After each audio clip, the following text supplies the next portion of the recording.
So I am back again, and as promised, I have Double Negative by Ivan Vladislavic in my hand. This is published by And Other Stories, and I just quickly want to say something about them. They turn out to be my local publisher, based not too far down the road. They work on a subscription model, so subscribers pay a certain amount a year, get a certain number of books. You get your name in the back of the book to show you're a supporter, and you even get to influence what they might publish in the future. And they do publish some amazing stuff.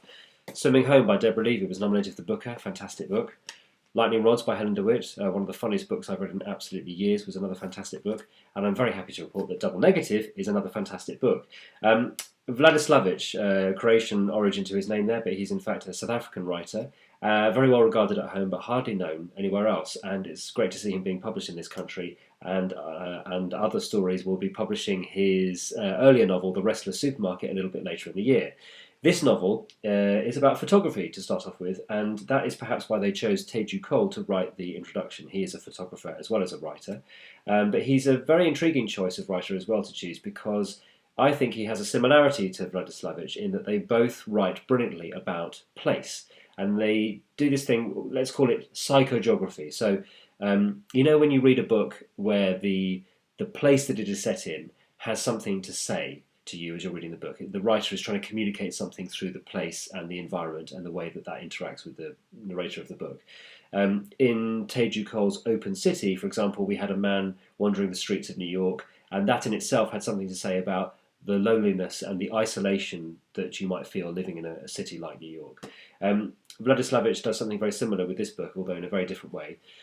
Let's look at what it actually entails. So at the beginning of the book, we have a college dropout, Neville Lister, and his parents are slightly worried about what he's going to do with his life. So they organise a chance for him to spend a day with a famous photographer called Saul Auerbach.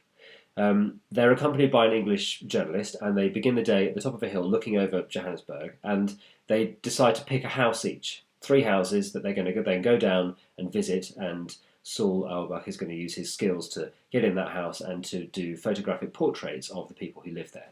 That is a brilliant idea, and it's a brilliant way of doing a portrait of Johannesburg in this period, which is the apartheid era. What happens is that they lose light towards the end of the day, so they only get to visit 2 of the houses, and they decide not to visit the 3rd one. And then Neville decides to leave South Africa in order to avoid military service.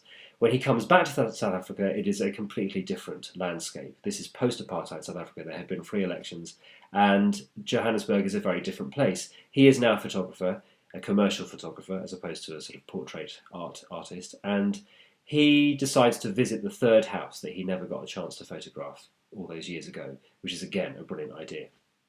Here he meets a woman who is mourning the loss of her lover, and all she has to remember him is a sort of cache of letters that he kept when he worked in the post office, letters whose addresses were so illegible that they couldn't be delivered, but he didn't know what to do with them, so he kept them, and she has been very occasionally rewarding herself by opening them and reading these dead letters. It's a brilliant, brilliant section, and there is one part where the writing sort of opens out as the letters themselves are being opened out, and the writing soars, and Vladislavic does this in a couple of other occasions in the book where he allows the writing to just kind of lift off and become very, very poetic, and it's just beautiful, so well done. In the 3rd section of the novel, Lister is being interviewed, I guess, by somebody, and we then get another chance to look again at modern day South Africa.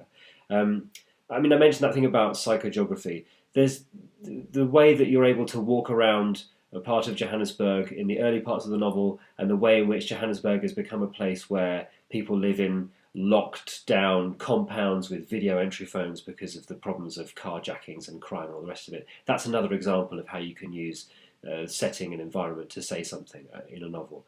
I really love this book. I could waffle on about it for absolutely ages, but I won't do that, except to just say that you really should have a look at it. I will certainly be having a look at his next book, or rather his earlier novel, The Restless Supermarket. Fantastic to discover another writer that I would never have discovered if it wasn't for publishers like And Other Stories bringing relatively unknown writers like this to a new readership. So hats off to them, and hats off to you if you give it a try.